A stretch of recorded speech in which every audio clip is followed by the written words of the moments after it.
Yo al final, para mucha gente, soy una traidora, porque soy una persona que ha escrito un libro sobre...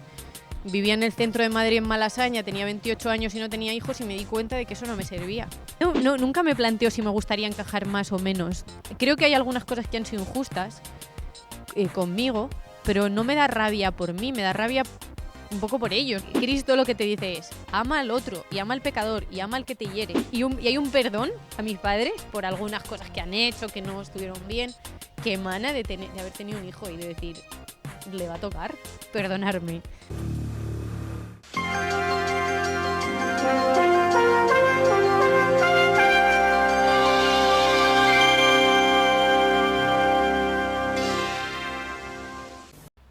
Hola.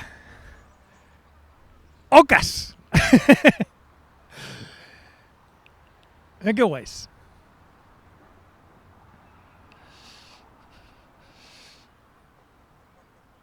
No se me ocurre, ¿sabes estos chistes que hay como de el meme de con un micrófono con un ciervo y que dice ciervamente, ¿sabes? Como un mapache dice mapachao.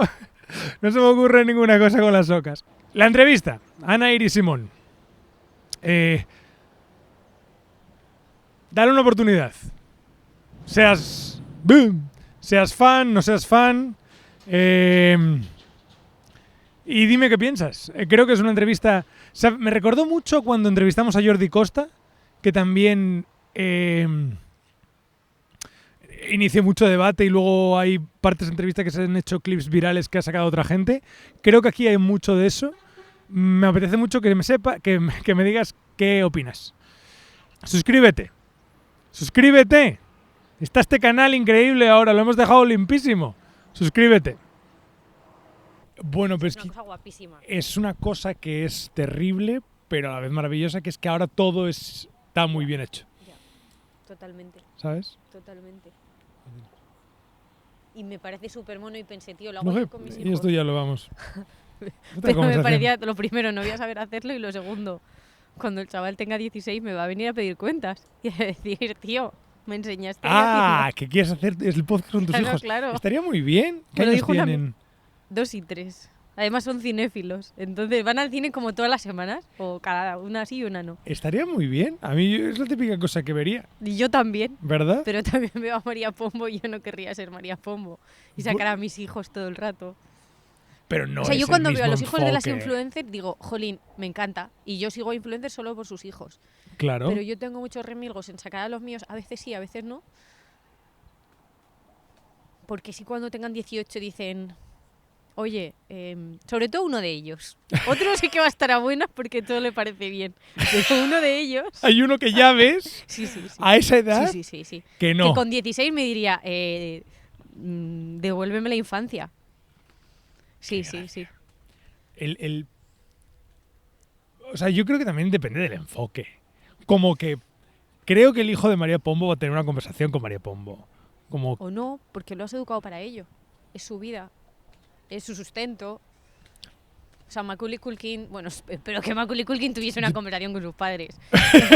Sí. Es interesante eso. Yo creo que estamos llegando a un lugar en el que ya no va a haber... No lo sé, igual es esta cosa que todas las generaciones piensan que la suya es la más importante. Pero creo que estamos llegando a un lugar en el que los padres y los hijos ya no van a perdonarse tanto.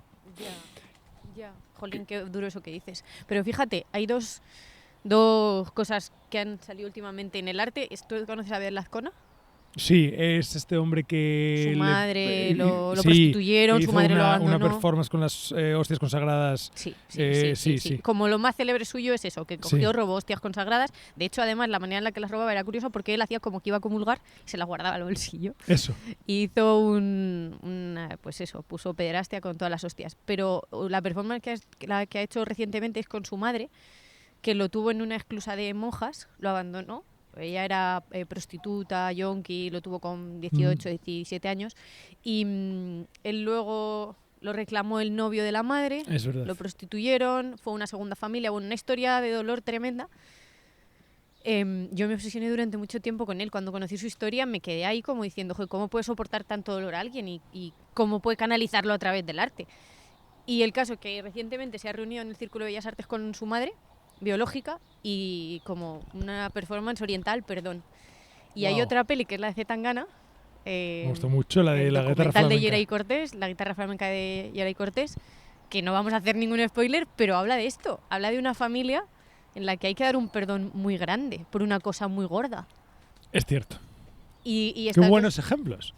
Sí, sí, me sorprendió Qué mucho. grandes ejemplos Me sobre sorprendió perdón en mucho. familias. Sí, porque dije, jolín, en una época en la que parece que nuestra generación todo el rato le reprocha cosas a sus padres, que está bien reprocharle cosas a los padres, y es necesario, yo creo, para luego reconciliarse, que dos productos culturales tan vanguardistas y hablen de algo tan antiguo, tan cristiano como el perdón.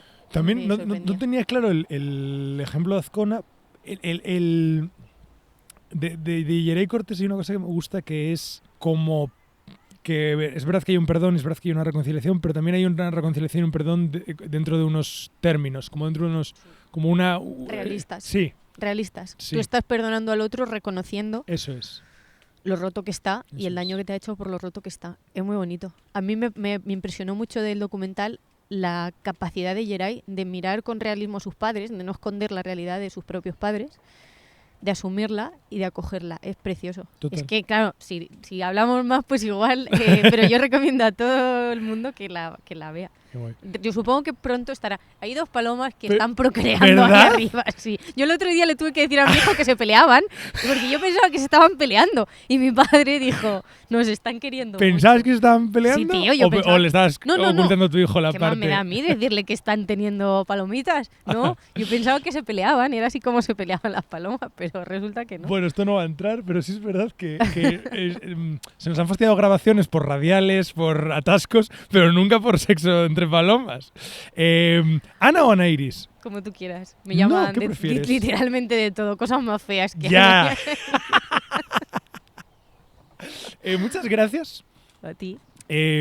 ¿Sabes que he intentado entrevistarte durante mucho tiempo, pero a través de tu editorial, Sí. a través de Círculo, Sí. que te han protegido cariñosamente? Y está bien, para eso están. Es decir, Pero para- luego dijiste. Pero luego un día te escribí Quería por hablar por Instagram y dijiste, claro. Y fue como, mierda, era lo que Ya, tendría que haber claro. hecho. Bueno, es que Círculo yo creo que Esto, recibirá esto un no, montón esto no de... quiere decir que escribáis a Ana Iris por Instagram, ¿sabes? Ahora todo el rato. Ni que dejéis de escribir a Círculo de Tiza, que son maravillosas. Claro. Yo creo Círculo de Tiza son dos personas. Tres. La prensa Marta, bueno, son más personas pero el núcleo, digamos, Eva e Inés, son dos mujeres maravillosas. Además, creo que todo el equipo, salvo el ilustrador, el portadista, son mujeres. Así, ¿eh? Sí, y son maravillosas y supongo que estarán desbordadas porque no solo tienen a mí, tienen a un montón de Claro. autores, entonces pues probablemente pero hiciste bien No, no, no. en no, escribirme, y aquí estamos Aquí maravillosamente estamos en en el este Tajo. sitio que es Aranjuez. Pensaba una cosa con... tu figura es bastante inabarcable porque como persona que se dedica a muchas cosas, pero creo que una de ellas, o una que engloba muchas de ellas, corrígeme si crees que me equivoco, es a desarrollar opinión. Claro, hay mucho que parece que eres, entonces podríamos empezar de mil maneras. Pero hay una cosa que me gusta, que es que vives en Aranjuez, lo cual me parece coherente en tiempos en los que podrías no serlo. Yo, te lo mencionaba antes, yo estudié en Aranjuez y Aranjuez a mí no me gusta. Porque creo que cuando te sales de esto, que esto es muy bonito, hay una cosa poligonosa, no sé cómo describirla, hay una cosa fea, hay una cosa industrial, hay una cosa antigua, hay una cosa, no sé cómo describirla, que es donde yo estudiaba, que es donde hay una campus de la Y tú estudiabas en Complutense. el CES Felipe II, Eso al lado es. de mi instituto, que es el Instituto Alpajes. Vale, pues Y ahí... enfrente está el barrio obrero, y los yo- enanos, el hoyo lo llaman. Yo llegaba allí. Luego se en te hacía mi un au- poco Yo llegaba en mi cuesta autobús arriba, ¿no? y era como, tío, ¿qué hago aquí? ¿Por qué no hice un examen más en la ¿Por qué no me PAU? fui a la Complu? Que sea No, un porque mojón? mi media no me daba y entonces al final vine Tampoco para es acá. más bonita, ¿eh? Pero Ya, sí, estaba el más entorno, cerca. claro. ¿Por qué vives en Aranjuez? Porque yo fue donde me crié. O sea, yo me crié en el pueblo de al lado, que es Ontígola, no sé si lo conoces, que es un No. pueblo. No, no, Pues no. entonces tenía 8. Cuando yo llegamos ahí en los 90, mi familia es de Campo de Cristana, en Ciudad Real. Llegamos allí porque mis padres son carteros y los destinaron, y era un pueblo de 800 habitantes. Ahora tiene 3.000, es lo contrario a la España vacía. La España llenada, porque todo el que no tiene pasta para comprar un piso en Madrid se compra un chalet en este tipo de pueblos, ¿no? Y yo crecí allí, pero iba al colegio aquí en Aranjuez. Mi padre trabaja en Aranjuez. Cuando mis padres se separan, vivimos en Ontigola hasta que yo tengo 18 años, pero luego a partir de los 18 mis dos padres viven aquí en Aranjuez, entonces es donde tengo a mis amigos. Además es algo curioso, después de la pandemia todos nos hemos ido viniendo, solo quedan dos en Madrid. En un momento estuvimos todos viviendo allí, ahora solo quedan dos y todos hemos vuelto. A mí tampoco me gustaba Aranjuez. Yo fui al instituto enfrente del barrio que tú describes. Además es muy curioso, estuve hace poco haciendo una actividad de poesía de una gente que se llama La Brecha de aquí de Aranjuez y pensaba cómo a los pobres se les niega la belleza, macho. O sea, los barrios obreros no solo son... Total. O sea, más feos, más sucios porque tienen menos servicios y están más normalmente hacinados, sino que no sé si se les niega lo bello.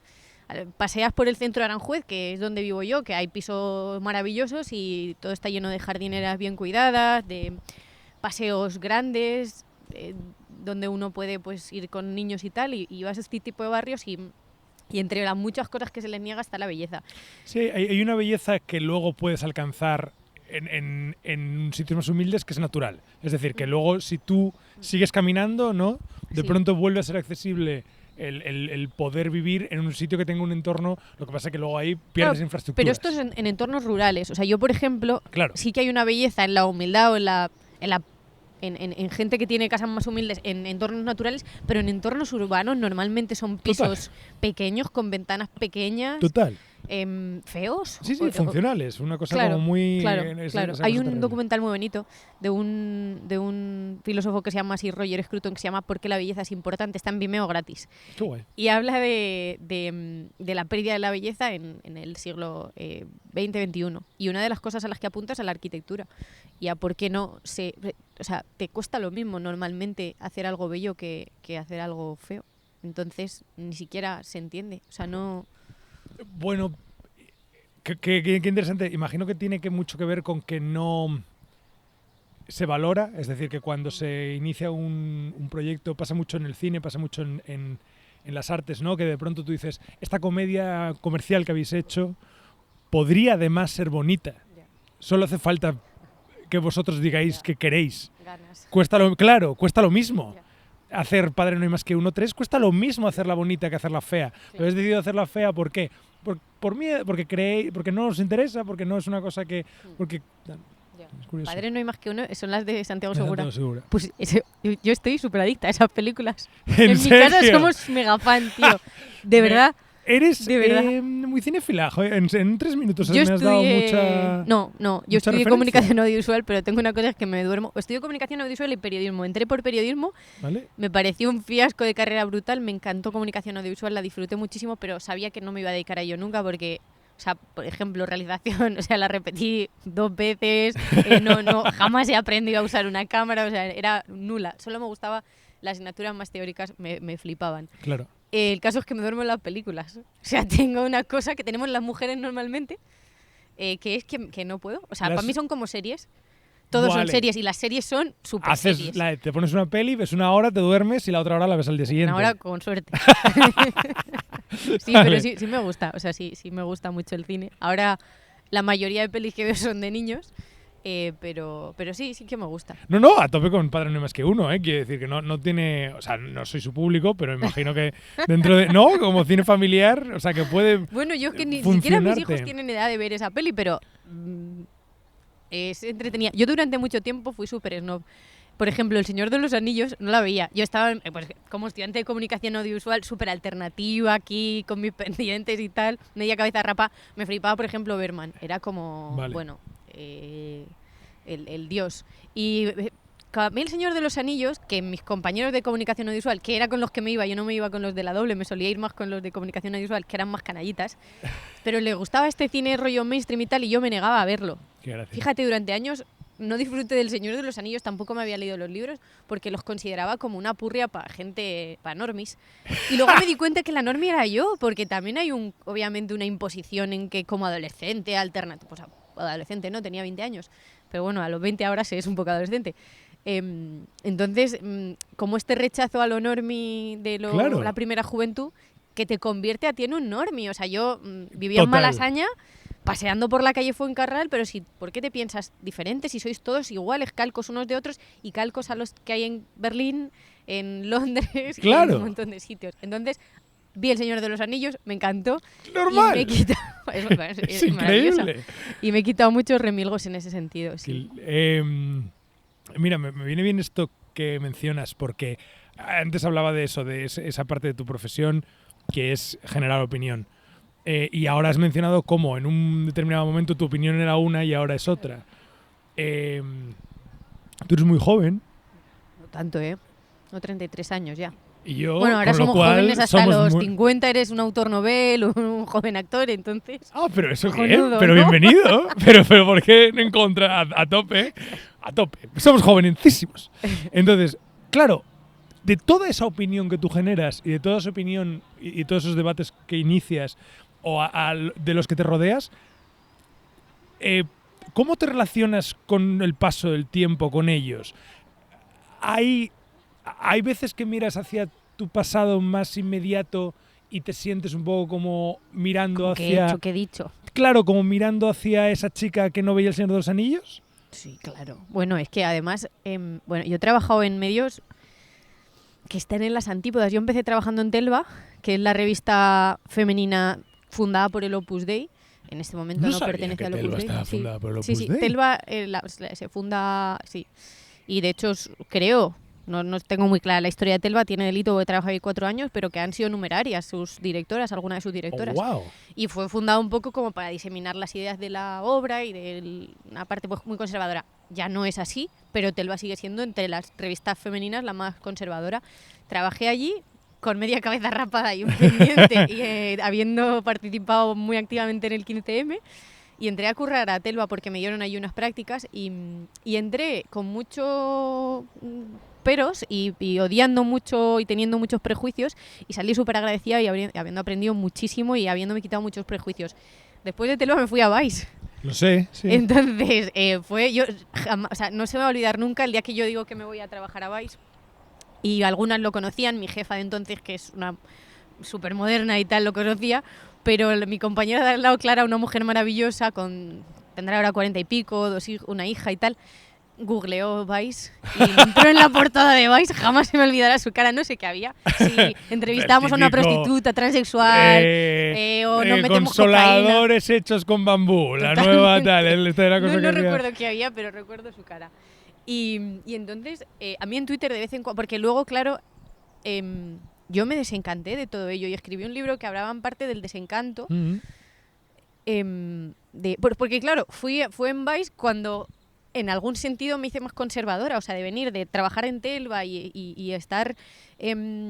fueron también unos años muy militantes de un feminismo mainstream que nos tocó a todos, yo creo, o sea, los años de la manada, en los que pues es una eclosión de un feminismo como muy pop, muy de boquilla y en algún sentido pues de chicha y nabo, ¿no? Porque abarcaba, sí, luego se ha demostrado pues un poco inoperativo. Pero fue en Vice cuando... En parte por la estructura empresarial, o sea, al final cuando nos echaron de Vice Cierra en España, 3 años después, cuando yo ya estoy muy desencantada con muchas de las ideas como de este progresismo turbo mega guay, y yo siempre digo que tuve el despido más inclusivo del mundo, porque me echó, hablando en inglés, un jefe negro que estaba en Francia, pero bueno, no hablaba español. Con lo cual, los que no entendían inglés no entendieron ni papa de que les estaban largando a la calle y cerrando la empresa. El CEO español era judío, que evitó estar en ese despido porque supongo que le daría vergüenza haber sido partícipe de ello y siempre presumía de que era judío. Y la CEO a nivel mundial, que también pues estaba ahí en ese ajo, era una mujer. Y nos echaron a todos a la calle. Mujeres, inmigrantes, etcétera, etcétera. Entonces, cuando ves las mentiras en las que yo creo que ya estamos de vuelta de esto, un poco de regreso de lo que se ha llamado lo woke, que a mí casi me da más rabia la reacción anti-woke, que son más terribles que los woke, pero bueno, pues en vez de ver un poco las costuras de todo esto, y empecé a cambiar de opinión y a matizar muchas cosas. Cuando leo cosas mías del pasado, me siento agradecida por haber podido... Una amiga mía me afeaba una vez esto, me decía, es que, por ejemplo, sobre el feminismo, has cambiado de opinión, tú no pensabas esto hace unos años. Y me lo decía como un reproche, yo le decía, joder, pues gracias, que no pienso eso porque eso significa que he hablado con alguna gente con escucha y no quedándome en mi trinchera, he leído y he estado abierta bueno, pues a interpretar el mundo de otra manera o a matizar mis opiniones. Yo creo que hay cuestiones en las que probablemente nunca cambie de parecer, muy centrales, porque nunca lo he hecho.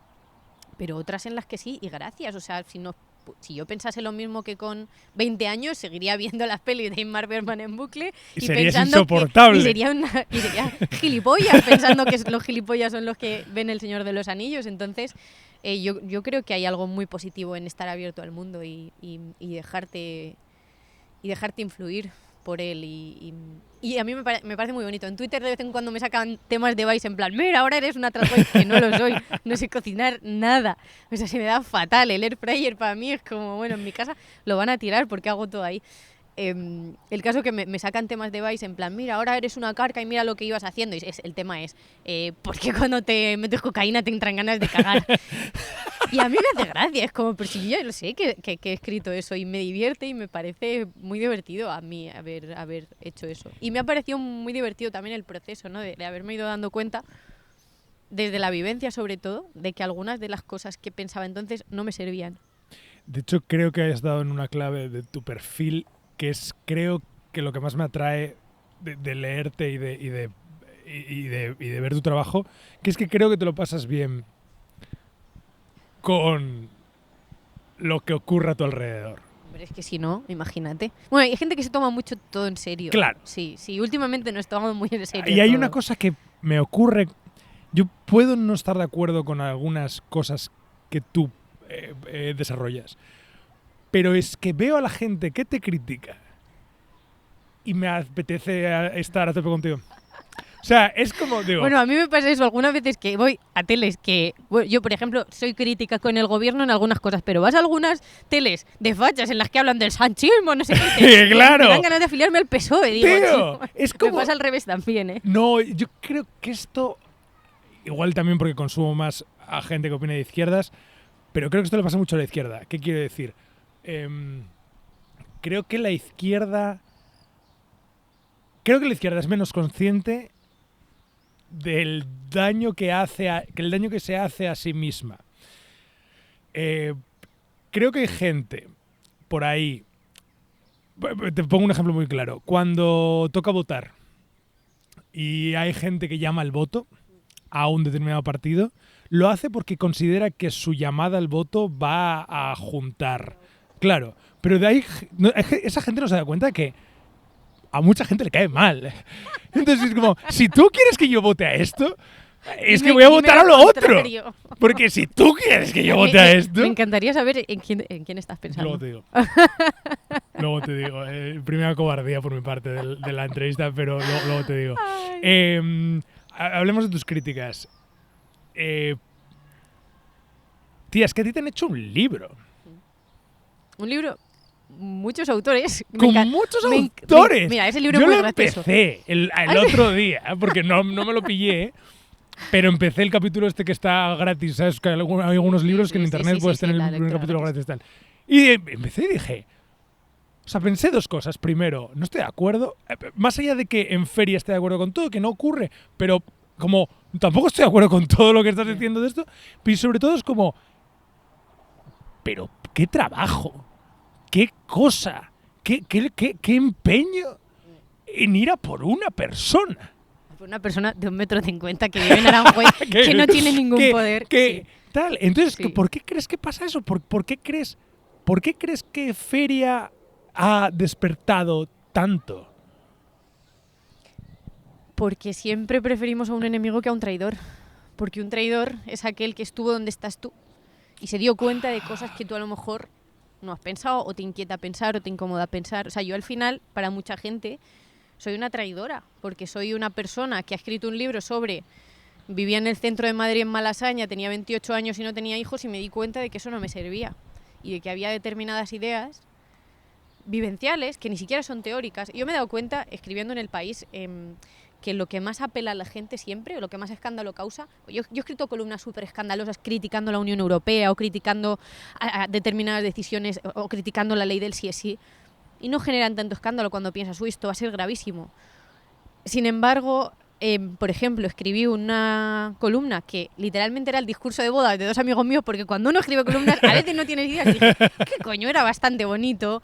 Mi hijo era muy pequeño, dije, voy a hacer, se hizo súper viral, entró en selectividad la columna. Wow. Y generó muchísimo escándalo. Y hablaba literalmente de que 2 amigos míos, que son novios desde los 13 años, se casaron y que se querían mucho. Y que habían pasado cosas terribles en sus familias y que se habían querido mucho. Este era el resumen. O sea, en selectividad los chavales pusieron, este es el resumen, ¿no? Y era una reflexión pues, sobre el amor Bueno, en fin. Generó un escándalo brutal. Recuerdo a Antonio Maestre mencionando a Pepa Bueno, @Pepa Bueno, en tu periódico se están exaltando los valores de la sección femenina con brilli brilli por escribir el puto discurso de boda de mis amigos. Creo que la primera vez que me caíste muy bien fue una vez a través de una crítica de Antonio Maestre. Creo que leí una crítica y dije, se ha pasado. Esta persona, no recuerdo concreto el qué dijo, igual era a raíz de esto, igual era ese mismo tal, pero recuerdo pensar, no es normal que te despierte una animadversión tan fuerte a algo. ¿Sabes cuándo? Tiene que ver con eso, con ser Yo al final era una chavala que tenía todo para hablar de clase obrera, incluso lumpen, porque mi familia era feriante, ¿no? Que es una parte de la clase obrera que es todavía más subclase, pues, que había tenido que trabajar O sea, yo tenía todo para ser el perfil perfecto para una izquierda que funciona acumulando mini puntos de opresiones, ¿no? Mujer, mido 1,50 m, casi que si me apuras podrían decir que tengo enanismo, ¿no? Entonces, que una persona así dijese, pues es que hay cosas que no me valen, ¿no? O sea, incluso habéis sido traidores a algo en lo que creo mucho, que es, por ejemplo, la lucha de clases o la justicia social, ¿no? O sea, os estáis decente. Entonces, yo creo que tiene que ver con eso, con esta es una traidora, y siempre son peores los traidores de verdad que un enemigo. Y luego ya, yo creo que las lógicas de las redes sociales también. En las redes sociales, bueno, todos los que estamos ahí lo hemos vivido en algún punto, en algún momento, tú te conviertes en un hombre de paja. Que me han hecho una canción, un indie, un tío que dice Anaïs Simón, falangista del amor. La letra mola un montón, a mí me ha flipado la letra, pero te conviertes como en una cosa pop. Nadie sabe mucho de ti, no se me han molestado en leerte. Yo no sé cuántos de los que hicieron el libro este, que se llama Neorrancios, tiene un yugo y unas flechas en la portada. Yo no sé cómo una editorial mainstream, no recuerdo qué editorial era, se atrevió a hacer eso. O sea, poner un yugo y unas flechas en una portada. Recuerdo que una de las personas que participaba era una que estaba en Podemos en ese momento y era diputada, creo que en la Asamblea de Cataluña y tal. Y me escribe, con toda cordialidad, hemos escrito este libro, de que con toda cordialidad, hija de puta, pones un yugo y unas flechas en la portada, tío. Bueno, o sea, ¿qué me estás contando de cordialidad? Ya. No tiene ningún sentido. Yo creo que fue un poco una mezcla de eso, de ser traidora a una ¿Te escribieron? ¿Te dijeron, hemos escrito esto? Bueno, ella en Twitter. ¿Eso? Ella. Sí, no. Para avisarme la editorial y tal. No, como, yo qué sé, o sea, yo escribí un ensayo sobre la ensayo cultural sobre qué ocurre cuando alguien se hace famoso, no, evidentemente no en mi caso, sino como una cosa que había visto durante años, y mencionaba ciertas personas públicas, como por ejemplo un Pablo Motos, como por ejemplo un Tamara Falcó, demás, tal. ¿Y les avisaste? No. Ah, ¿no les avisaste? Les Pablo escribí. Motos. Primero porque creo que se la suda. Y segundo porque, o sea, les escribí, les envié el libro y les dije, hola, ¿qué tal? He hecho esto. Claro. Ya habría sido lo suyo, no había pensado en ello, en que no me enviaron el libro. ¿No te enviaron el libro? No, y de hecho mi chico me decía, vamos a leerlo, ¿no? Dice, digo, pero está mal comprarlo. Me dijo, lo robo en la central. Dice, hijo de puta, no lo robes, que pachasco te pillan. Y ya lo que te perfecto, el claro. Titular, ¿no? Entonces, una editora de una editorial me lo pasó, me lo empecé a leer, pero no tenía tiempo. O sea, tengo 2 hijos pequeños. Yo he empezado a leer un poco ahora y dije, pues es que son muy aburridos. Sobre todo... No lo acabaste, me estás diciendo. No, leí la introducción donde había una extrema urgencia porque el mensaje de Anaïs Simón era terrible. Y además, yo he sido ellos. Todos los sé lo que van a decir, de ese libro. porque yo he sido esa persona. A ver. Yo estaba en ese punto en el claro, que ¿sí? ¿Sabes qué van a criticar? Claro, yo sé lo que me criticaría a mi yo actual cuando vivía en Malasaña, estaba súper obnubilada con el partido Sumar, que antes no era Sumar, sino Más País. Yo sé lo que yo pensaba, entonces sé lo que me habría dicho. O sea. Esto me fascina. Te voy a contar otra cosa que me pasa. Yo pido disculpas, porque a veces como hablo de mí y mucha gente Bueno, esto que voy a hacer, de luego lo voy a recoger otra vez. Como que te voy a contar una cosa que me pasa porque creo que vamos a llegar a un tema. Espero que no te parezca egoísta por mi parte mencionar cosas que me pasan. Yo empecé una pequeña vida pública que tengo hablando de que me considero una persona pija. Primero porque, por un lado, nací... Yo no te diría pijo. No, claro. Y yo tengo un radar, ¿eh? Yo tengo odio de clase. Ya, yo sé identificar eso. Total. Pero yo nací en el centro de Oviedo, en una familia en la que me vestieron de Massimo Dutti hasta los 25. Y entonces creía que lo mínimo, además hice una película en la que interpretaba a un pijo muy pijo, y entonces creía que lo mínimo era jugar con la ironía y jugar con la tranquilidad. El otro día, de hecho, vi a Rigoberta Bandini diciendo esto y me hizo mucha ilusión, como, ¿por qué voy a ir yo de una cosa que no soy? Claro. Esto no quiere decir que todo lo que yo soy sea eso. Claro. A mí me hace gracia hablar de que yo llevé náuticos un tiempo, porque me parece gracioso. ¿Qué pasa? Eso lo cogió mucha gente como el 100% de lo que yo era. Claro. Y desde entonces y esto lo hago con el psicólogo, es decir, yo he sentido que tengo que pagar un peaje por estar en el lugar en el que estoy profesional. Es decir, yo siempre me siento, y me quiero quitar eso, con una falsedad a la hora de llegar a donde he llegado. Es decir, como que intento demostrarle todo el rato a la gente que más allá de aquel tiempo en el que hacía bromas con los náuticos, yo creo mucho en la justicia social, y yo creo mucho en el derecho al aborto, yo creo mucho en el derecho a la eutanasia, yo creo mucho... ¿Sabes? Como porque tengo ideas muy progresistas dentro de mí. Vale. ¿Qué quiero decir con esto? Pero tú eres de los buenos, porque los peores son los que nunca reconocerían que llevaron náuticos, nunca reconocerían que vivieron en el centro. Esto es lo que más rabia da, ¿no? pero el que intenta encubrir eso, el que intenta ocultarlo. Pero hay gente que solamente por haber tenido ese desliz, por haber tenido esa traición... ¿Qué desliz si tú no lo has elegido? Ese desliz entendido por ellos, ya te ponen una etiqueta. Entonces ahora lo que voy, que es una pregunta para ti, porque estamos hablando de ti, es ¿cómo llevas la idea de pertenencia? Quiero decir, para una persona que está tan habituada a decirle a la izquierda donde se está equivocando, pero también a decirle a la derecha donde se está equivocando, ¿cómo te sientes? ¿Eres una persona tan libre como parece, que capaz de entrar y salir y pegar aquí y allá y recibir todas esas críticas sin que le duela? ¿O hay una parte de ti que le gustaría ser un poquito más habitante de un grupo? Es que tampoco le debo nada a nadie. Entonces, o sea, hay muchos compañeros que sí le deben cosas. No cosas materiales, no estoy hablando de sobornos, pero... mira, mi padre una vez hace mucho tiempo... yo fui a la Moncloa y se hizo viral un discurso mío que hice en un acto de la yo estaba súper embarazada, sí, estaba Pedro Sánchez. Fue curioso de lo que hablaba en feria, pero fue muy curioso todo ello, y había mucha gente de derechas que me aplaudió aunque no estaba de acuerdo en ni una puñetera coma, ni una coma, porque criticaba a la Unión Europea, criticaba la globalización, que las derechas liberales, aunque ahora hablan de antiglobalismo, pero si eres lo más liberal que hay, ¿no? Capitalista, etcétera. Entonces, sucedió esto curioso. No sé por qué te iba a contar esto. Bueno, mi padre me envió un mensaje y me dijo: anarquista católica, nadie te pilla. Y dije, joder, si ni mi padre... Bueno, yo no me considero anarquista, no, nunca me planteo si me gustaría encajar más o menos.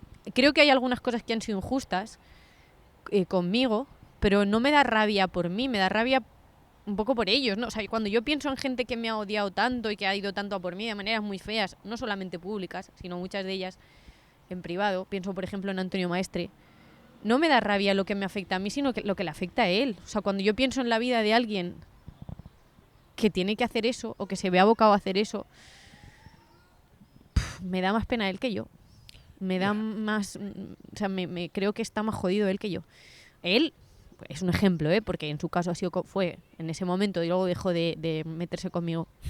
Pero no me gustaría... O sea, a veces sí que te sientes incómodo y dices, jope, pues ojalá, ¿no?, hubiese alguien más que también fuese un poco a su bola, pero pero no me siento... nunca me lo he planteado. No. Es que Sí. no he fundado un partido político ni un periódico. O sea, no necesito que haya mucha gente que piense como yo, ni es mi intención en ningún caso. No. Me O sea, sí parece- que me gustaría que la gente tuviese menos prejuicios para ellos mismos. No por algo que me beneficie a mí, sino porque al final te constriñes y te metes en una cajita muy pequeña a través de la cual lees el mundo y eso te impide ver muchas cosas, ser libre en algún sentido. Me parece muy sabio. No Pero los- si ya- hay un sitio en el que me siento libre, que es paradójicamente la iglesia. O sea, yo cuando estoy Guau. con... ¿Sí? A Sí. ver. O háblame sea, de yo a esto. la par que escribí Feria lo hice sin creer en Dios. Cuento ahí que mi familia es atea militante, Ujú. comunista, tal. Lo he Cuento leído, que yo- lo tengo aquí. Sí, O sí, sea, cuento que me escapaba a misa y tal, o sea, cuento parte de mi... Pero justo después de escribir Feria, hago la confirmación y me convierto. ¡Guau! Sí. Yo me estoy, siento yo estoy muy confirmado, libre Yo estoy hablando, confirmado. Y no lo haría. No me Con lo haría. náuticos. está Bueno, por confirmado. supuesto. No, empecé, la dejé. Dejé la confirmación, me daba la chapa, dejé la confirmación y dije a mis padres, tíos, de ¿Con verdad. cuántos años? Cuando tocaba, no recuerdo, 16, 17, no recuerdo. Y me llamó el cura 15 días antes de que se confirmase toda mi promoción y me Pa' dijo, ver si si- vienes una semana te confirmo. Y yo, hombre, si me Te haces- paso por... si me haces este descuento. Y fui para Oye, allá. eso es un buen marketing, es el de hacer sentir al otro que le estás dando algo. Sí, y no, consiguió uno, sumó uno y tal. Perdona, te hiciste la confirmación después de escribir Feria. Sí. ¿Por Fue- qué? no sé, porque me di cuenta de que yo siempre he sabido que Dios existe, pero a veces he decidido no creer en él. Es así. Wow. O sea, es una constante en mi vida que yo pasé como momentos muy malos justo antes de escribir Feria por cosas que no están en el libro. Al final el libro no es mi vida tal cual. O sea, yo hay cosas... Cuando me dicen, qué valiente escribir un libro sobre tu vida, tal. Tiene Manuel Carrera en Yoga una reflexión que es muy buena, que dice, cuando uno usa su propia vida como alimento de su literatura, siempre lo llaman valiente y siempre es una trampa, porque es como si tú estás en la silla eléctrica pero tienes el botón y sabes cuándo parar. Cuando ya te duele, Qué dejas de bonito. contarlo. Hay varias cosas que no conté en Feria y que fueron muy dolorosas y es paradójico como ese dolor de yo haber generado dolor a otros y de haberlo hecho muy mal y otros conmigo me hizo ver a Dios. Es un poco raro porque que el dolor sea un camino para ver, pues eso es un poco raro y sí que me siento muy a gusto, por ejemplo, con la doctrina social de la Iglesia. O sea, cuando veo a alguien que realmente... El Papa. O sea, yo... Pues, si me dicen mañana, oye, que te vas a morir y se tienen que utilizar todos los textos de alguien para hacerlos pasar por tuyos, diría, pues, o el Papa, o Pasolini, que era un ateo pero católico. O sea, hay como algunas... y sí que me siento muy cómoda cuando hablo de Dios, cuando hablo de la doctrina social de la Iglesia, la propuesta económica que tiene la Iglesia de facto, y ahí sí que me siento como muy acogida o que Vale, hay... perdóname, pero ¿por qué siento que la fe de la que me hablas es una fe súper intelectualizada? No, o sea, O sea, como que yo estoy de acuerdo con menciones que has hecho, como esa doctrina social. O sea, estoy de acuerdo con... O sea, yo he vivido la iglesia en el sentido de... Yo iba a misa claro. durante... Pero tú tenías fe. O sea, tú No, nunca... o sea, ibas a misa porque... O sea, aquí, entiéndeme, como un trámite. iba a misa porque mi padre decía misa Claro. y los domingos íbamos a misa. Pero yo nunca he creído ni creo. O sea, pero porque no vivo la vida así. Es decir, no tengo grandes... Tengo una... Siempre digo que tengo una pasión de 8 con todo. Como todo es guay. Nunca me parece nada mal, pero tampoco es como todo algo me parece increíble. Menos Señor de los Anillos. Eso es un 10. Me encanta, es la cosa que más me gusta. Hombre, que... Es la cosa que más me gusta. Un católico, por cierto, muy... Tolkien. Sí. O sea, mucho, sí. Iba a decir terriblemente, no sé por qué. Lo que quiero decir con esto es que me parecen dos cosas diferentes. Es decir, yo viví la iglesia Sí, claro que lo son. con esta cosa de... Yo iba a un colegio de monjas, yo iba a un colegio de curas luego, yo qué sé, mis padres en invierno a Cáritas llevábamos juguetes y comida, como vi cosas que hacía la iglesia que me parecían buenas, más allá de que haya este debate de ¿debe la Iglesia hacer esto? ¿Debe el Estado hacer esto? Eso es otro debate. Pero como me parecían buenas, pero creo que la fe es otro debate. Como que creer en Dios es otra cosa.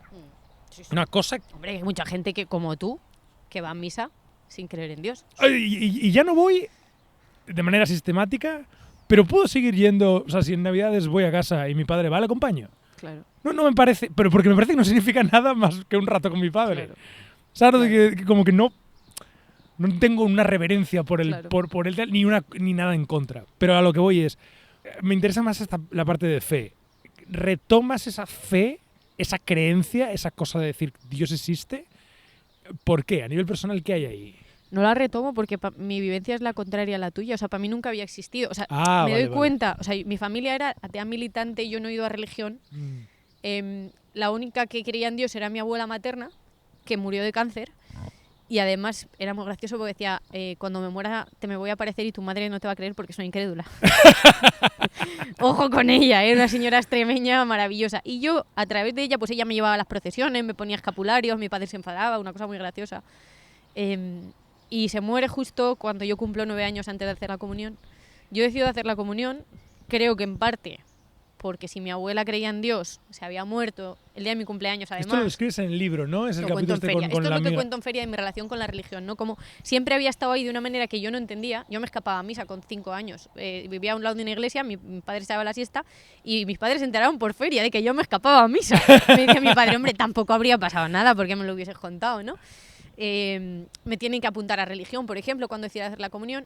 Entonces voy a la catequesis, le tocó mucho las narices a la catequista con dudas teológicas de niña, de si existe Dios porque hay pobres, que siguen teniendo muchos adultos, por cierto, pero tocaba mucho las narices. No sé si creía o no en Dios. Yo creo que los niños, sobre todo si os socializan en un ambiente ateo y anticlerical, claro, es muy difícil, ¿no? En la adolescencia paso total, en el 15M yo creo que me da un ramalazo anticlerical porque coincide con la JMJ y está la Juventud del Papa, que era como para mí lo sistémico, a los que les dejan entrar en las plazas, obviamente, han pedido un permiso desde hace 200 años seguramente y vosotros no, y es así como funciona el mundo. Tengo un ramalazo ya anticlerical y viviendo en Malasaña, a veces iba a misa, sin saber por qué, siendo atea, sin descreída, total. Y de hecho me preguntaba mi compañero de piso, Carlos, a veces, ¿y por qué vas?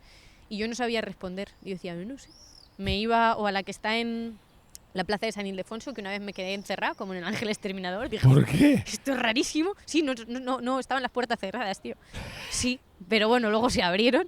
Y también iba a la iglesia del Padre Ángel, que además es una iglesia, no sé si la conoces, es la que está en Chueca, que es muy especial porque está siempre abierta, duerme dentro gente, refugiados, inmigrantes, sin techo, dan comida y tal, y es yo creo que lo que debería ser toda iglesia.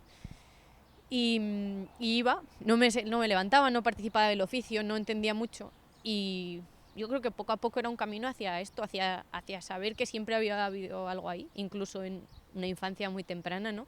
El reconocimiento de una verdad que me llegó en ese punto. Yo creo que en mi caso no tiene absolutamente nada que ver con el intelecto porque yo el Evangelio me lo he leído este año. O sea, yo no tengo ninguna formación ¿Pero católica. ¿Cómo puedes...? Perdóname, esa frase es increíble. No es al revés. O sea, creo que no tiene nada que ver con el intelecto. El Evangelio me lo he leído este año. Sí. Es muy intelectual. Es decir, es una búsqueda de conocimiento, es un análisis. La gente no se lee el Evangelio. Entiendo que sí. O sea, cuando tú haces ¿Quién? una catequesis, una formación... O sea, me refiero que yo no es que Te lea lo leen a los padres de la y lo iglesia, no es que haya leído. No, ¿ves? No. La gente cree porque cree. Eso es lo bonito, yo creo. ¿Qué va? A mí me parece más bonito creer porque te has Porque planteado. te has planteado, lo has estudiado, pero eso es una manera absolutamente... No porque tú lo has planteado, pero como esta sensación de creer en Dios porque tus padres creían en Dios me parece aburrido. Creer en Dios porque de pronto te has puesto a leer los evangelios me parece más divertido. Hay una cosa que se llama la fe del carbonero, que es la fe de los pequeños, de los que ni siquiera saben leer. En ese sentido tiene mucho que ver, por ejemplo, la Semana Santa, que se critica mucho incluso desde la iglesia. Uh-huh. Pero mis hijos, que tienen 2 y 3 años, hemos ido al pueblo en Semana Santa y se saben la historia de Jesús porque lo han visto en los pasos de Semana Santa. Y ahora viene Pilato, y ahora vienen los romanos, etc. Al final, de lo que tú estás hablando, es de que tú encuentras a Cristo. Me voy a poner como un predicador ahora mismo, Ya, te veo. Pero yo creo que la fe tiene que ver con que Cristo te encuentre a ti y ya está. Y no puedas decirle que no. Y eso no tiene que ver con leer o no leer. Por eso mi abuela, que dudo que hubiese leído el Evangelio, lo veía. Y probablemente el intelecto sea una trampa que uno le pone. O sea, si tú empiezas a leerte todos los padres... O si tú te lees la Bhagavad Gita y quieres hacerte hinduista y tal... O sea, yo creo que el intelecto en algunos sentidos es una trampa. Que obviamente... Yo echo de menos haber tenido una formación que no he tenido... Sí, eso lo decías en una columna. Claro, sí, o sea, yo siento que o sea, desde el punto de vista cultural. Es curioso porque en esa columna hablabas de las referencias que nos rodean de lo católico, ¿no? Como esta idea de un niño pequeño que describía la piedad de Miguel Ángel era... Un niño pequeño no, un chaval de bachillerato. Me contó una profesora de historia, que les puso una piedad en un examen y puso señora con hombre muerto en brazos. Vale, eso es una cosa que yo he pensado... Ahora volvemos a... No, tampoco quiero hacer un monotema de Dios, que de pronto... Como te he dicho que es de lo que me siento cómoda hablando. Sí, pues. No, pero es curioso. Hay dos cosas, ¿no? Que creo que pueden servirnos para cerrar esta parte. Una es... Siempre he pensado que estaba mal normalizar tener una figura de un hombre sufriendo en todo nuestro entorno. Siempre he pensado que era terrible el imaginario que damos por sentado. Siempre he pensado que si ahora nos llevan a un planeta externo, ¿no? Como si hubiese otro tipo de planeta. Si ahora nos llevan a un planeta y de pronto allí tienen una religión en la que su figura es un tío con una pistola en la cabeza, ¿sabes? Fliparíamos. Pero es igual de violento, es igual de agresivo y es igual de raro normalizarlo. Pero a la vez estoy de acuerdo contigo en que, ya que ese es el imaginario que tenemos a nuestro alrededor, es bueno saber de él y es bueno entenderlo. Pero por eso me hablaba de que cuando la religión... Que creo que hay una parte de intelectualismo o de sabiduría o de conocimiento que es bueno añadir a la religión y creo que en ese resumen inicial que hiciste de tu fe está. Lo que dices me resulta súper curioso a mi padre le pasa lo mismo que a ti. Dice que cuando entra en una iglesia o que a los niños entiende que les dé miedo porque es algo... la imaginería cristiana súper oscura, sufriente... por ejemplo, vas a un templo hindú y hay coloritos y hay Shiva, claro, de repente es un puñetero elefante amarillo. Luego también hay puñales y cosas. Sí, hay cosas un poco chungas, espadas. Sí, hay un poco. Pero, por ejemplo, en casa tenemos la Gita, que son 12 libros. Mi hijo le encanta mirarlos, porque, claro, salen dioses que molan. Un señor crucificado con sangre igual es un poco chungo, ¿no? Claro.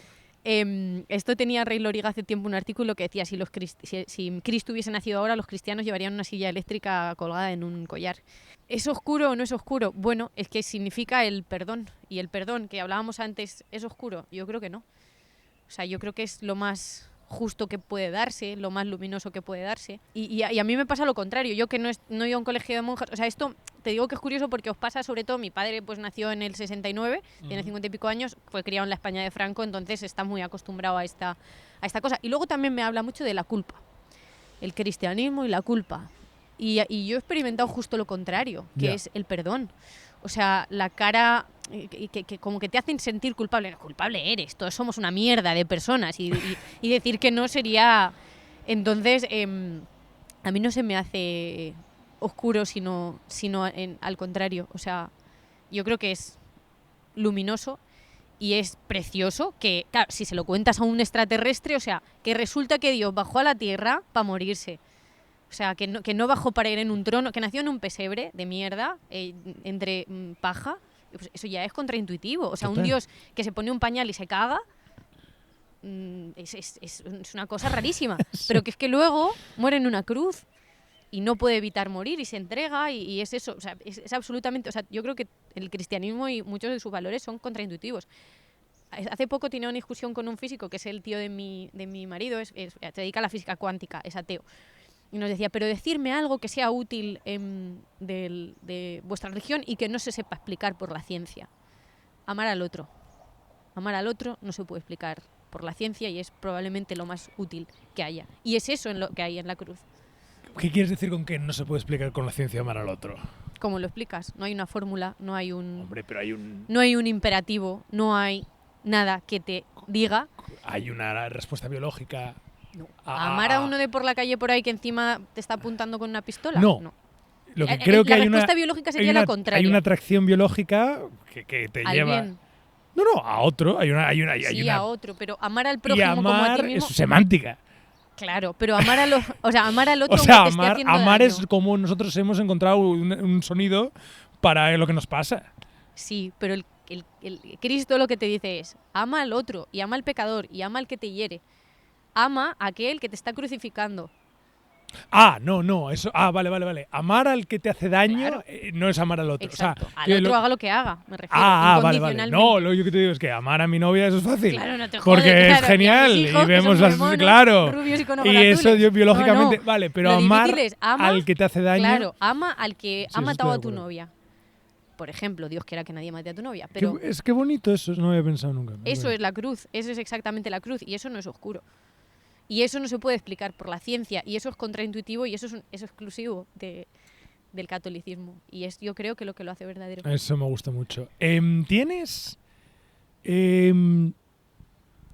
muchas referencias?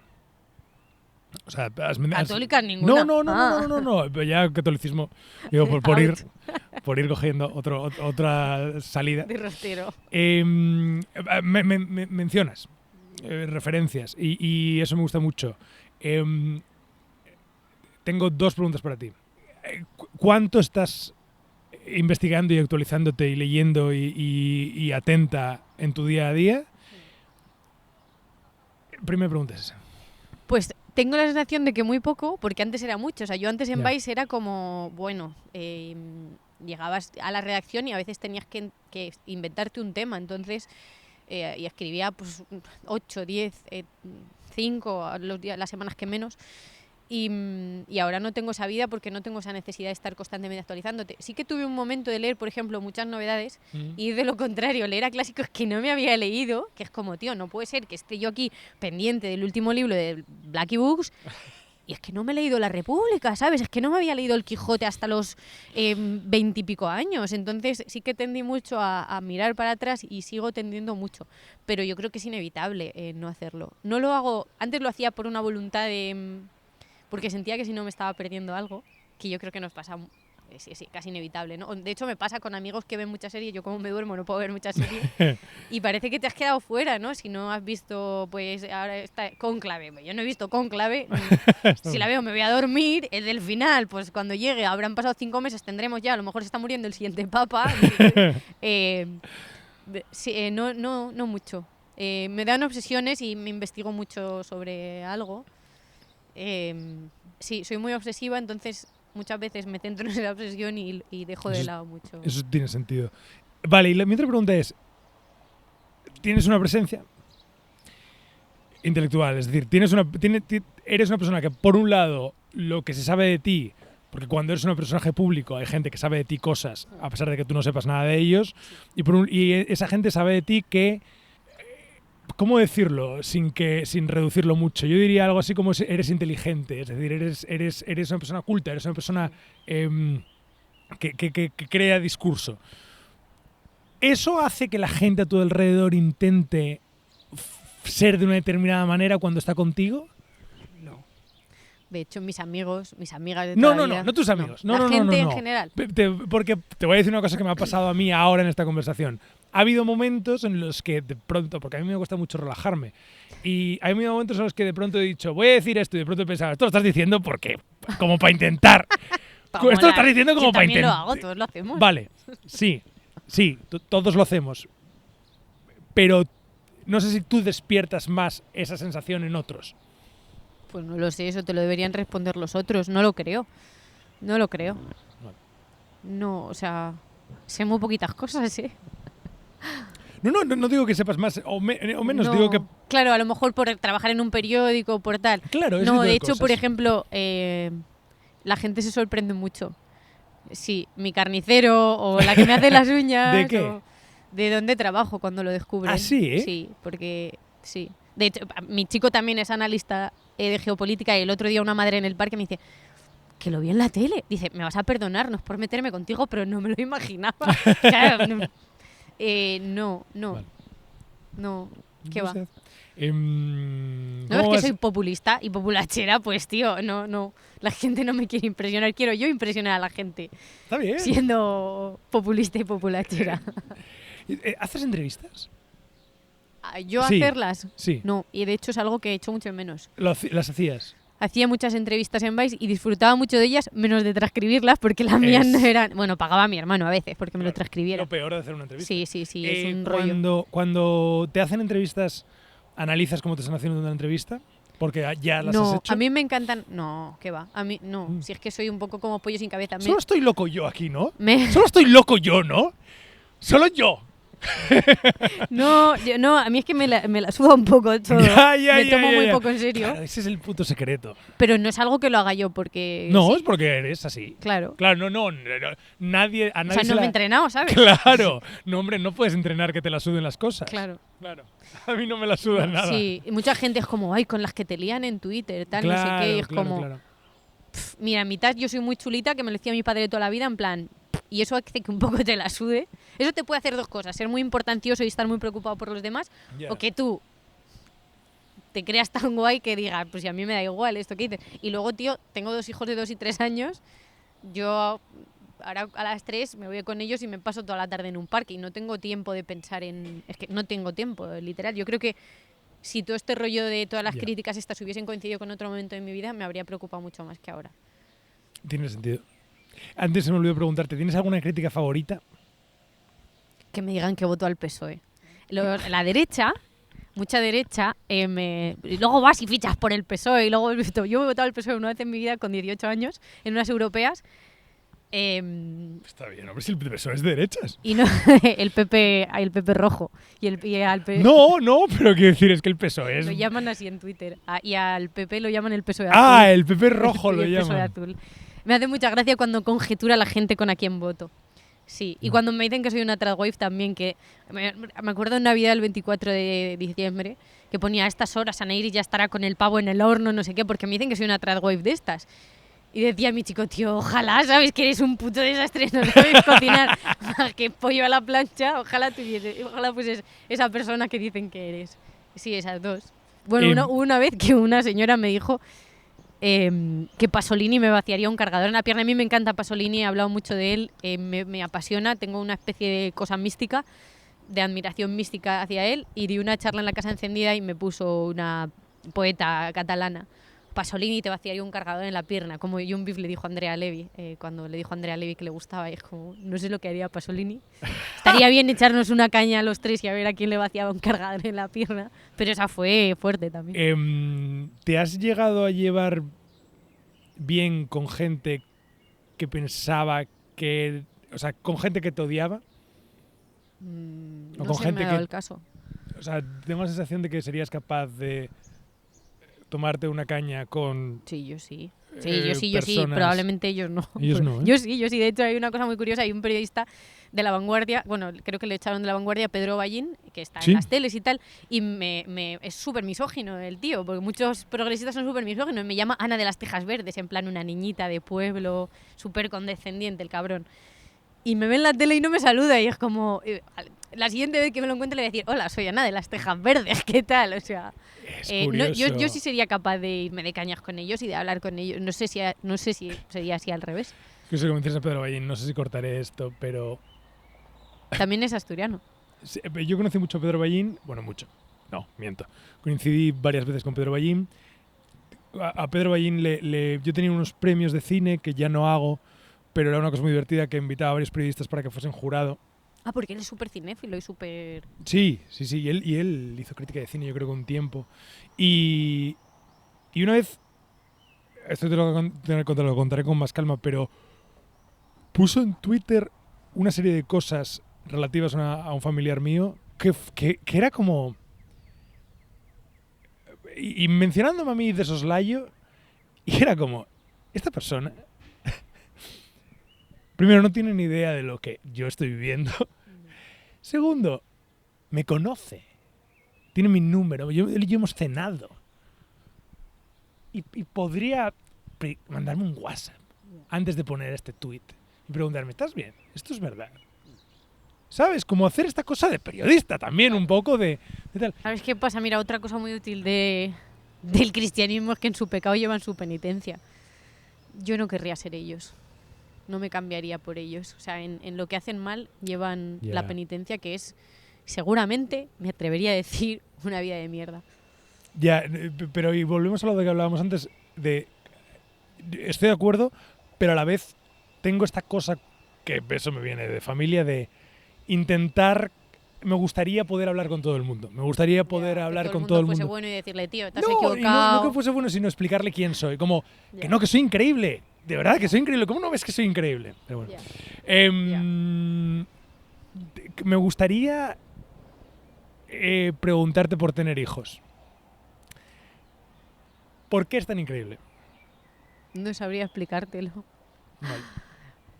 Va a hacer 4 años que soy madre yo ahora, en junio. El 23 de junio nació mi primer hijo, que va a cumplir 4 años, y no le he puesto palabras, macho. O sea, no he conseguido ponerle palabras. Y no creo que se las sepa poner ahora. Vale, te lo pregunto. Escribí una vez en El País, que creo que es un buen resumen, que es una experiencia alucinante porque de repente hay un niño que te mira y que te ve fallar y que te ve acertar. Y que yo nunca había sentido que quería hacer cosas buenas y que quería ser alguien mejor persona. O sea, Qué bonito es eso. sí. Es acojonante. Por entender a tus padres también.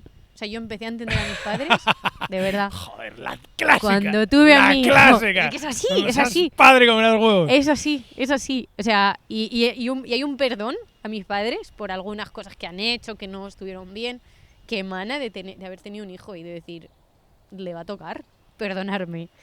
Porque entiendes, por ejemplo, que tus padres eran una pareja.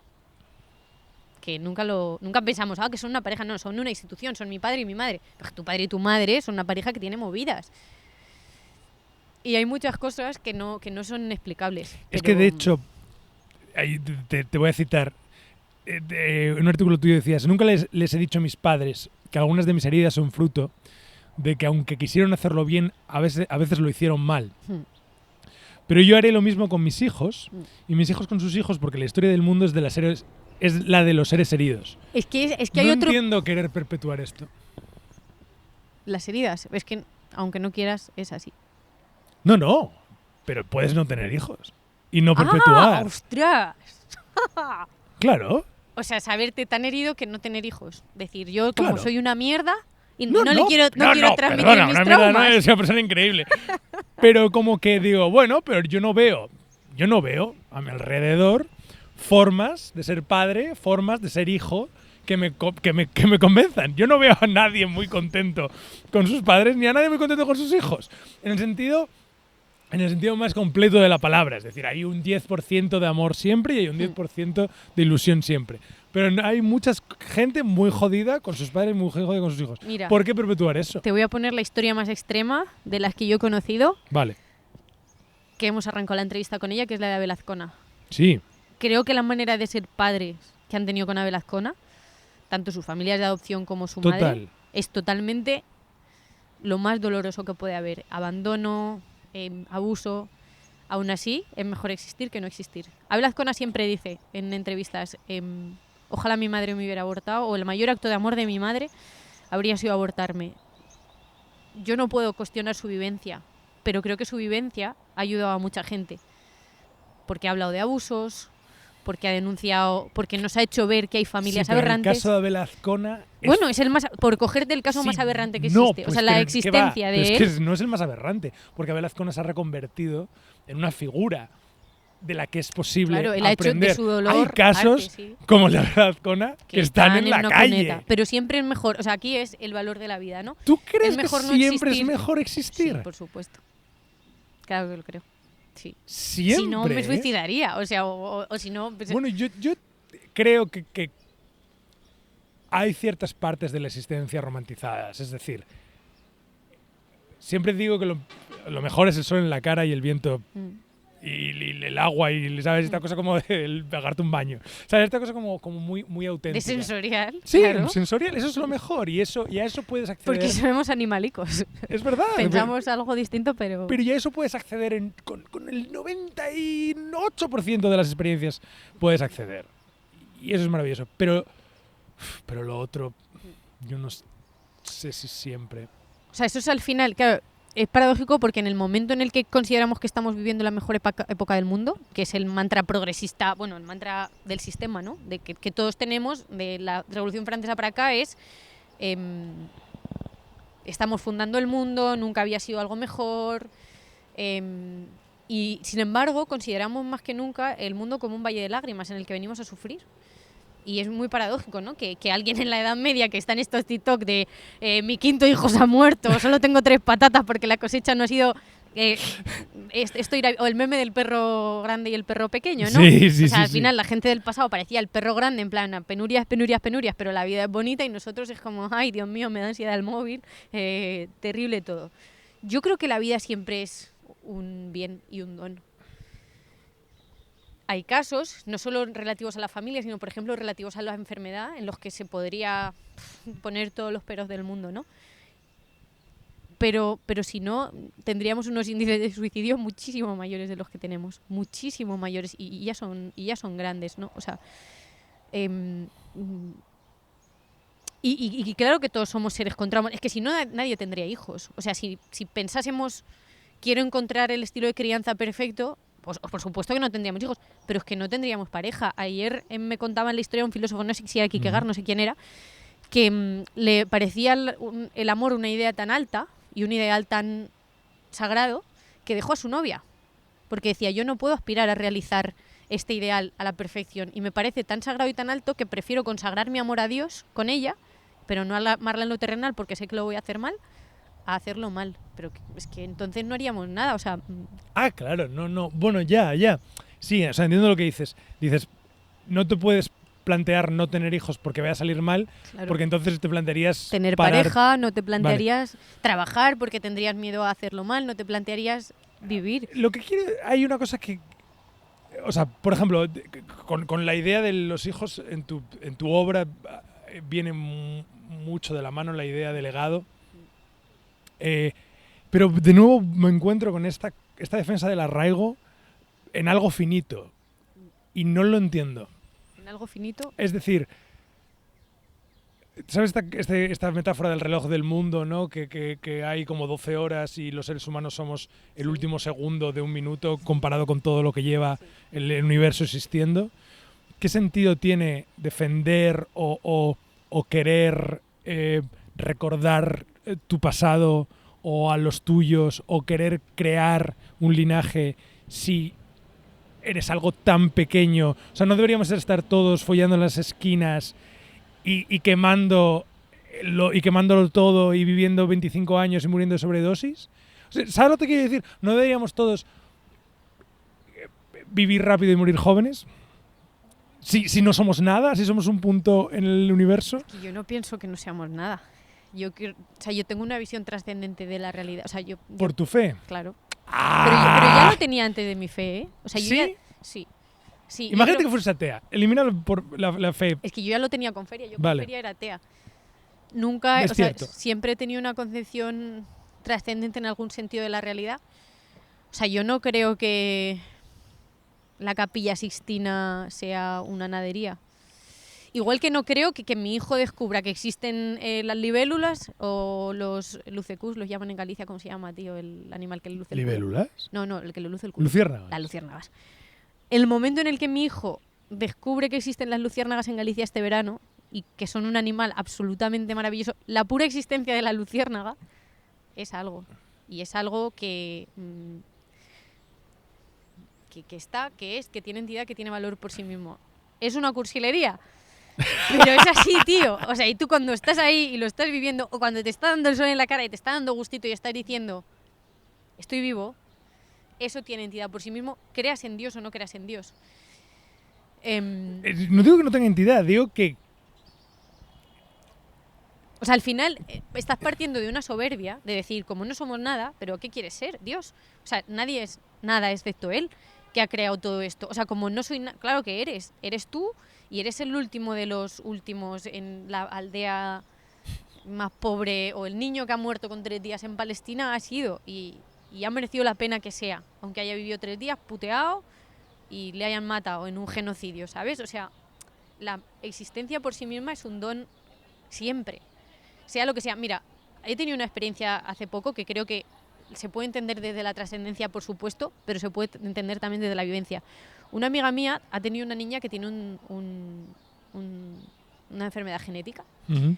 Y ahora, bueno, el diagnóstico fue terrible, le dijeron que su hija no iba a andar, no iba a hablar, no iba prácticamente a hacer nada de lo que hacen los niños que no tienen este trastorno.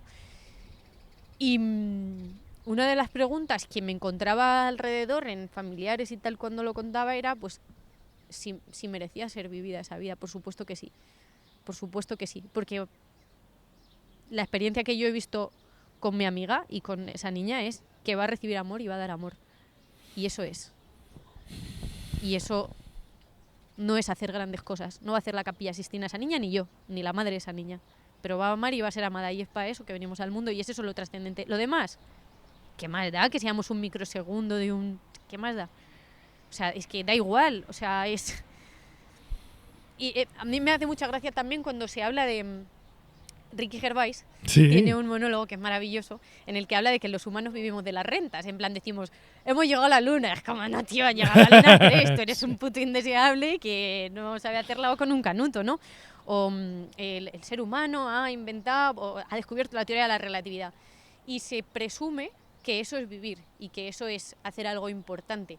Pero estoy segura de que alguien puede ir a la luna y puede no conocer el amor. ¿Y qué es mejor? Una niña con un síndrome en un pueblo en Aranjuez que ha conocido el amor, o alguien que ha ido a la luna y ha visto la Tierra desde ahí y no ha conocido el amor. Yo lo tengo claro.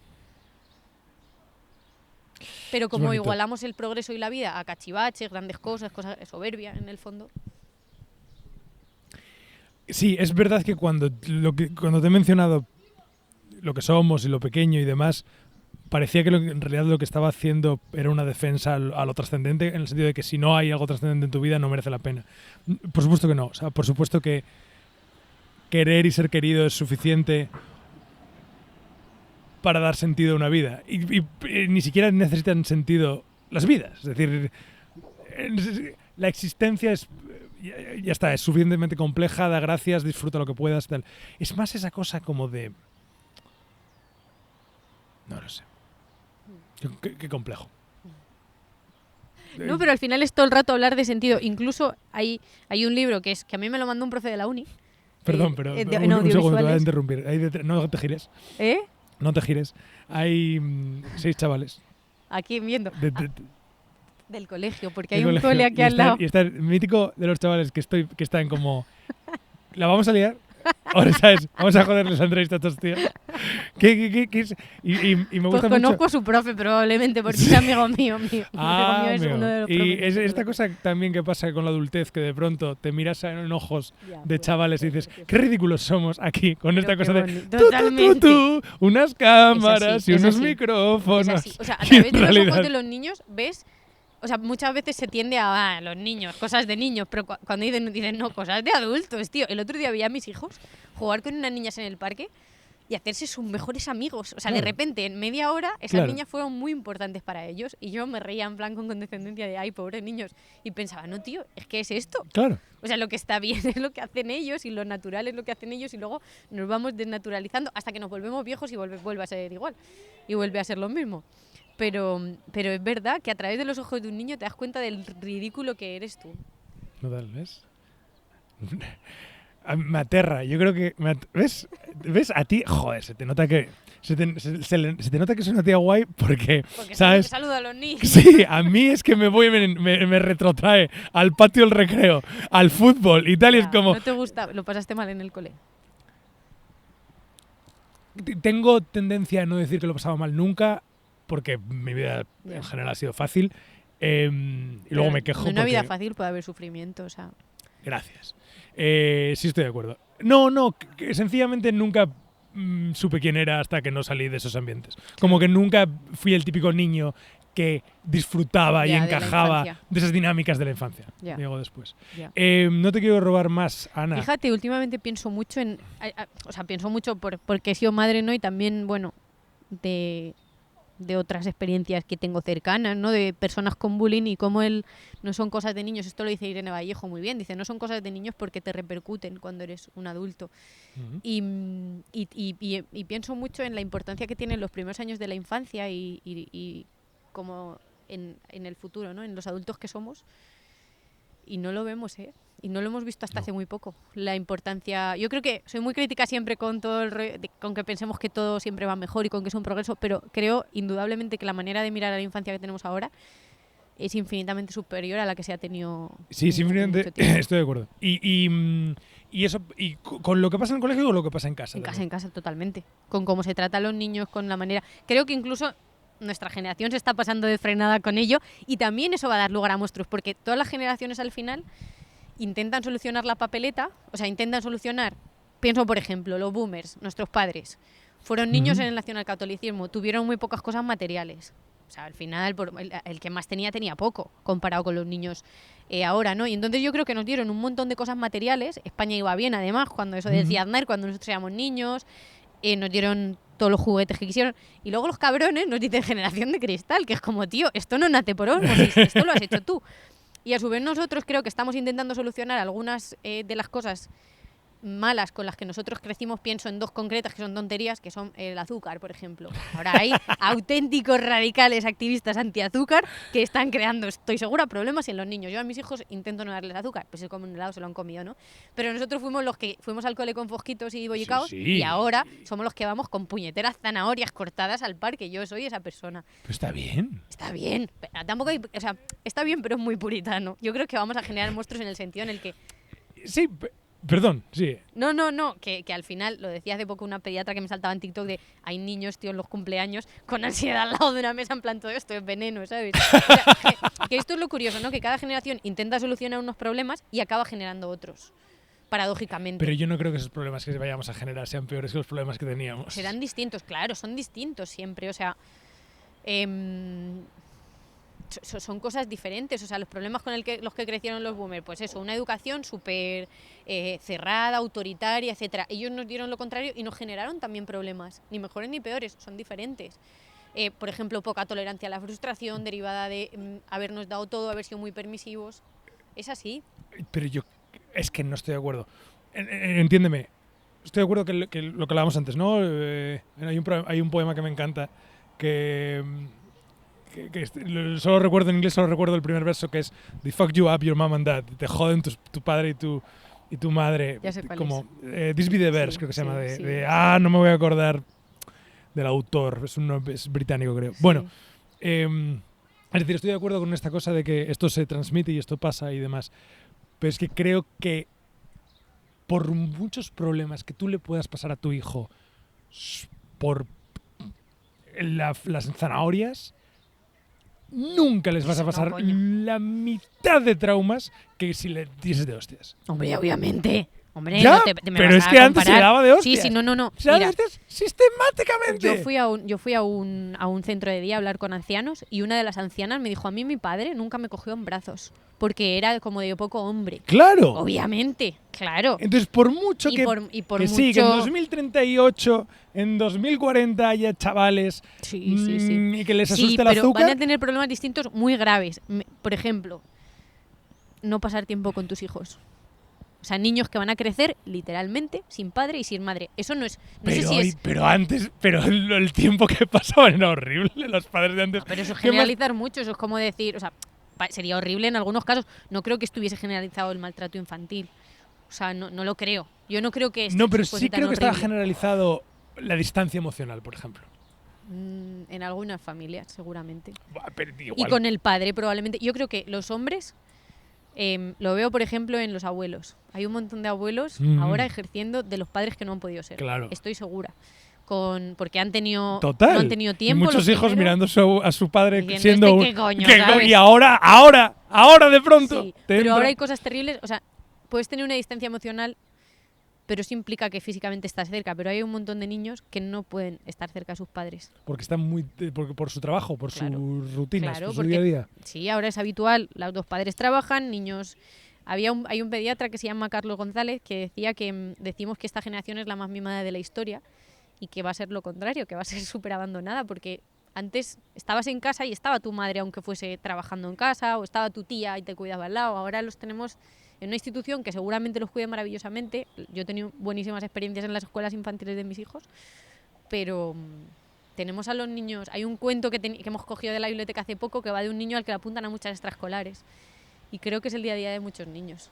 A las 7:30 salir porque papá y mamá se van al trabajo y a las 7:30 me recogen para acostarme a las 9:30. Ese niño ve a sus padres 2 horas al día. No sé, es verdad que yo tengo un hermano pequeño, tiene 24 ahora, y es verdad que se enfrenta a otras cosas. Es verdad Yo tengo que uno de 25 y es así. Vale, y es verdad que se enfrenta a otras cosas, y es verdad que hay cosas que son más complicadas.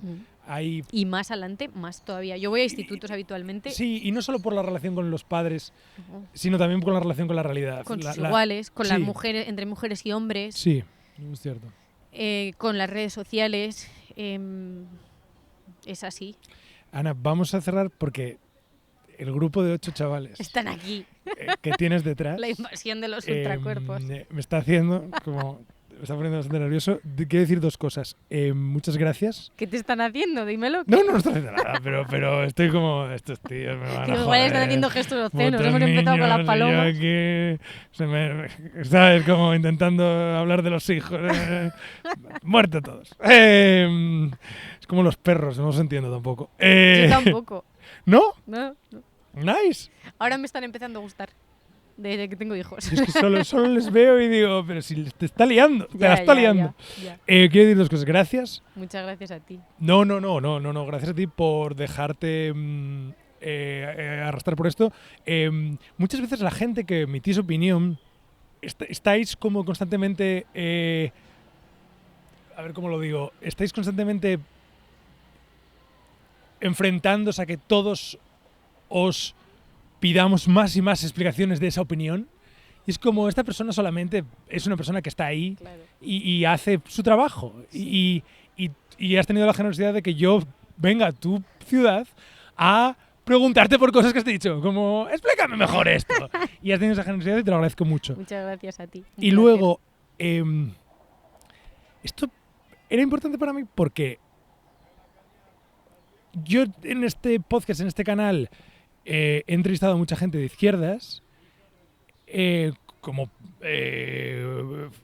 beligerantemente de izquierdas, y es la persona la primera vez que creo que entrevisto a una persona, no sé si fue menos beligerantemente, no iba a decir de derechas, ya. No. Eres la persona más facha que ha pasado por este canal. Sobre todo, pero a la vez creo que hay algo en... Creo que es la cosa más de derechas que he hecho en este canal, hablar con Ana Iris Simón.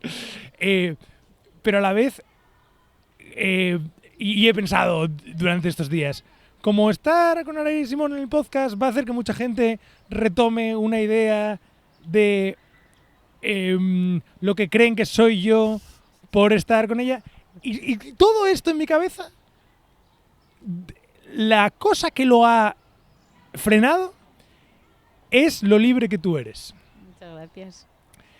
Y esa libertad la admiro y la envidio. Muchas gracias. Y espero que se me contagie una parte de ella. Muchas gracias. Me gustaría saber el programa económico de toda esa gente de izquierdas. Que probablemente yo les paso por la extrema izquierda. ¡Total! Gracias. Muchas gracias a ti. Gracias.